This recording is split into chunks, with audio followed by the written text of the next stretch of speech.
I would argue that space power theory provides an alternative. And if anyone wants to really get into space power theory, I would argue that the first thing you should look at is Space Warfare by John Klein. He's there in DC. I think he's probably the most important space power thinker we have today. If he's in the room, I hope he's not, but don't tell him I said that.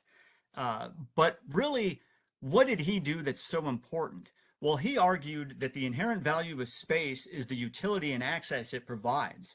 And he argued that the concept of the lines of communication, which come from the sea, especially Julian Corbett, really has an analog in space. And celestial lines of communication are these lines of communication that is used for the movement of trade, material, supplies, personnel, spacecraft, electromagnetic transmissions, and other things through the space domain. The space domain is only useful insofar as we get stuff from it. And right now, it's data, primarily. Communications, geolocation, all that kind of stuff. But he argued that the primary objective of space warfare is to protect and defend these lines of communication, and that space control is the ability to ensure access and use of your lines of communication and deny them to the adversary in times of war or conflict. He defines what space war is, and space warfare is all about lines of communication, just like in the sea. Next slide.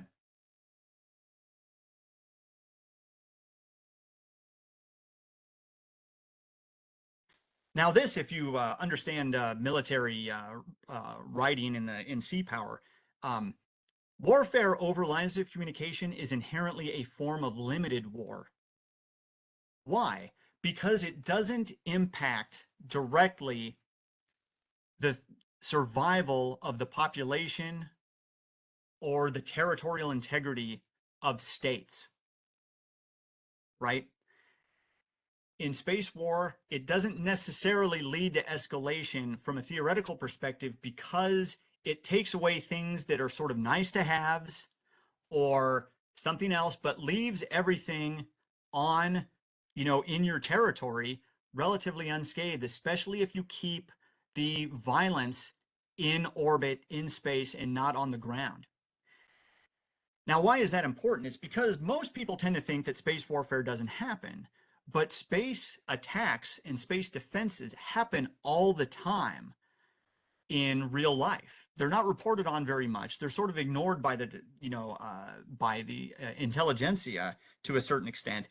But, lines of communication are fought over all the time in the Space Force, in Space Command, and other things like that.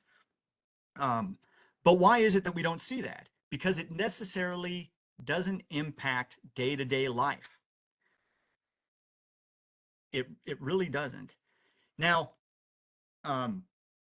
this is inherently different than what the sanctuary theorists sort of say, which is anything that happens in space could and might necessarily need to lead to rapid escalation on the ground. And that's just, we don't really see much of that. And I would argue that, space warfare is even more analogous to sea warfare because it's a type of economic warfare by strangulation.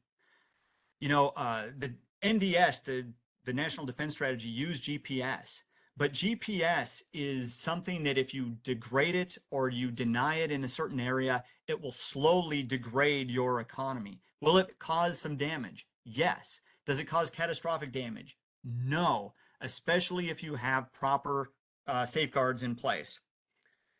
But it's not just that, space power theory is understands and, explains what happens in space now a little bit better. It's also about dynamism.